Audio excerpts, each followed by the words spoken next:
మన ఊపిరితిత్తుల్లో 83% వాటర్ ఉంటుంది. Brain and హార్ట్లో 73% వాటర్ ఉంటుంది. మజిల్స్ అండ్ కిడ్నీస్లో 79% వాటర్ ఉంటుంది.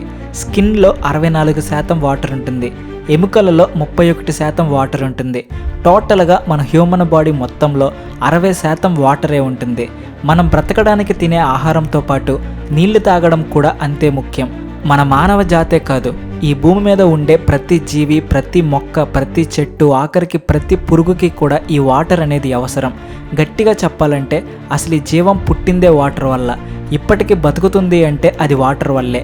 అంటే నీరు లేకపోతే మనం కూడా లేము, అసలు ఈ ప్రకృతే లేదు. మరి ఇంత ఇంపార్టెన్స్ ఉన్న వాటర్ మన భూమి మీద చాలా ఉంది. కానీ మనం ఆలోచించాల్సిన మోస్ట్ ఇంపార్టెంట్ క్వశ్చన్ ఏంటి అంటే, కేవలం మన భూమి మీద మాత్రమే ఎందుకు ఇంతలా ఉంది? మన సోలార్ సిస్టంలోని కొన్ని గ్రహాల పైన, కొన్ని మూన్స్ పైన వాటర్ ఉంది, కానీ అది డిఫరెంట్ ఫామ్స్లో ఉంది. కానీ కేవలం మన భూమి మీద మాత్రమే స్టేబుల్ అండ్ కన్సిస్టెంట్ ఫామ్లో ఉంది. అంటే లిక్విడ్ ఫామ్లో ఉంది, ఐస్ ఫామ్లో ఉంది, అలానే వాటర్ వేపర్ ఫామ్లో కూడా ఉంది. ఇన్ని మహాసముద్రాలు, ఇన్ని నదులు ఉన్నాయి.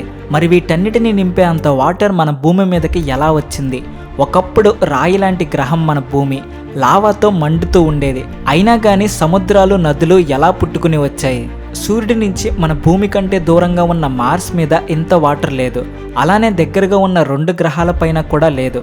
కేవలం మధ్యలో ఉన్న మన భూమి మీదే ఇంత వాటర్ ఎలా వచ్చింది? మీరు అసలు నమ్మలేని విషయం ఏమిటంటే, మన భూమి మీద ఉన్న రాళ్లలో నుంచే నీరు పుట్టుకుని వచ్చింది.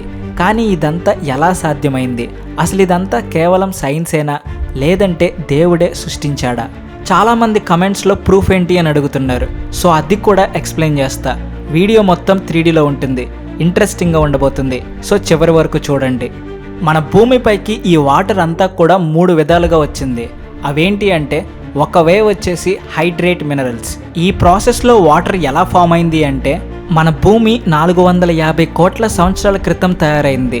కానీ మన బ్యాడ్ లక్ ఏంటి అంటే, మన భూమి తయారయ్యే మొదటి 5 కోట్ల సంవత్సరాలు ఏం జరిగింది అనేది ఎవరికీ తెలియదు. దీనిని హార్డియన్ పీరియడ్ లేదా డార్క్ పీరియడ్ అని పిలుస్తారు. ఆ సమయానికి సంబంధించిన రాళ్ళు కానీ, మినరల్స్ కానీ మనకి ఇంతవరకు దొరకలేదు.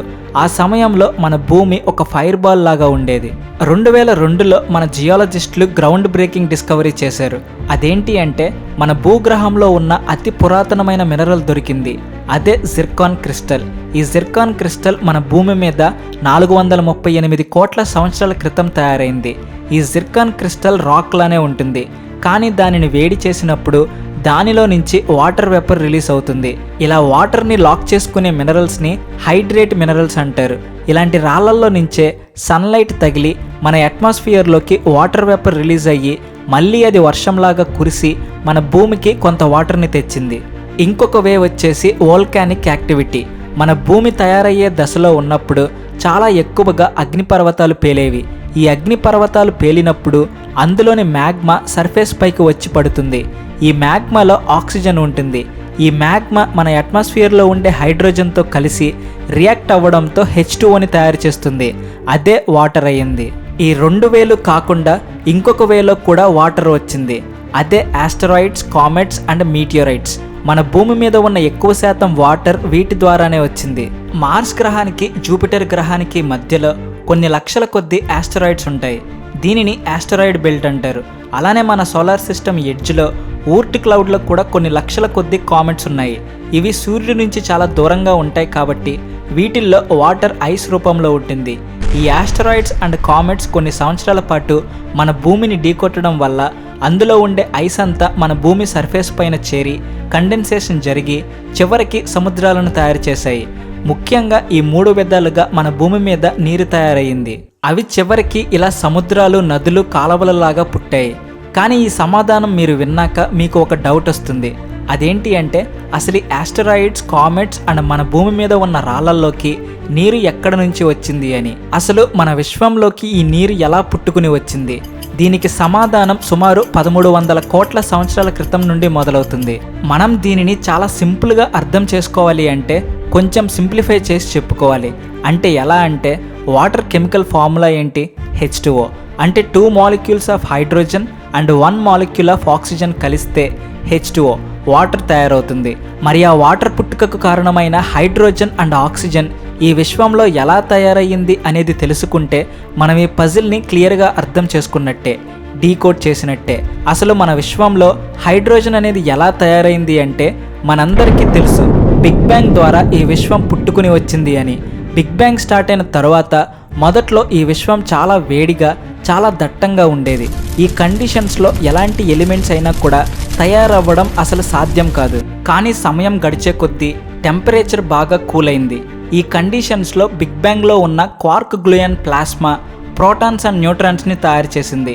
ఈ ప్రోటాన్స్ అండ్ న్యూట్రాన్స్ కలిసి న్యూక్లియైని ఫామ్ చేశాయి. ఈ ప్రాసెస్ని న్యూక్లియోసింథసిస్ అంటారు.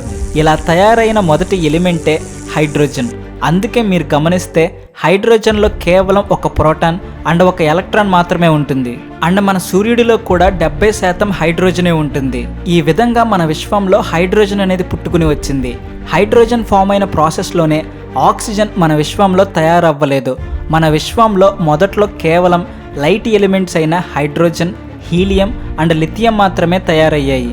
ఆ తర్వాత 2 కోట్ల సంవత్సరాల తర్వాత మన విశ్వంలో నక్షత్రాలు పుట్టడం మొదలయ్యాయి. ఈ నక్షత్రాలలో జరిగే న్యూక్లియర్ ఫ్యూజన్ ప్రాసెస్లో కార్బన్ 12ని ఫ్యూజ్ చేసి ఆక్సిజన్ 16గా తయారు చేశాయి. ఈ ఆక్సిజన్ అనేది హెవియర్ ఎలిమెంట్.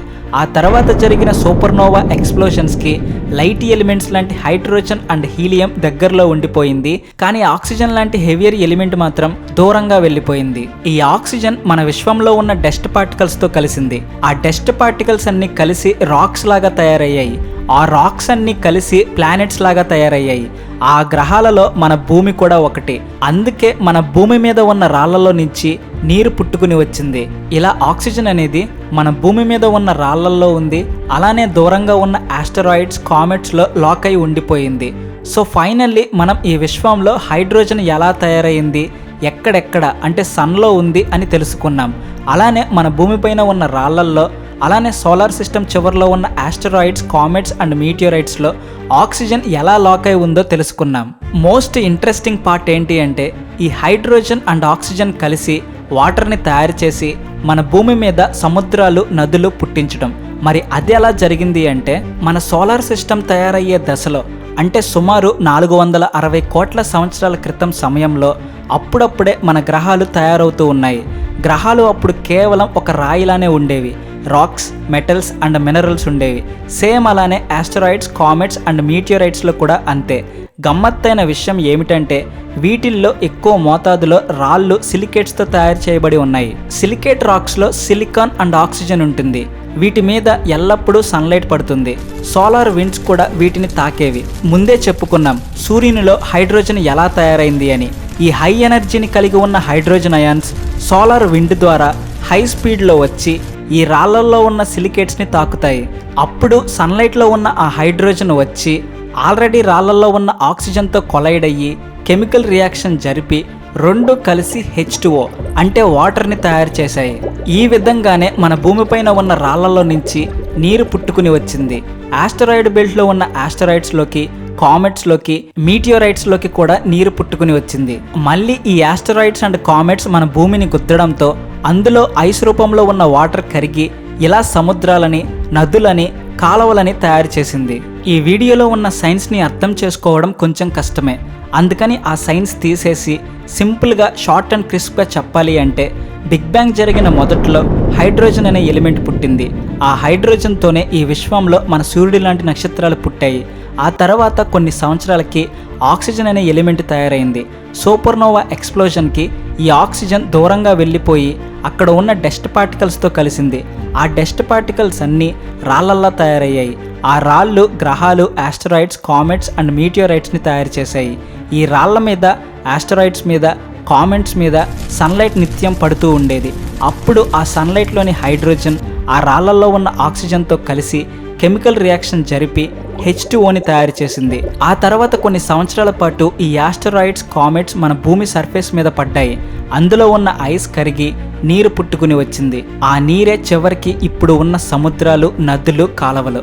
నిజంగా ఒక్కసారి ఆలోచిస్తే నిజంగా ఇంత జరిగిందా అనిపిస్తుంది కదా.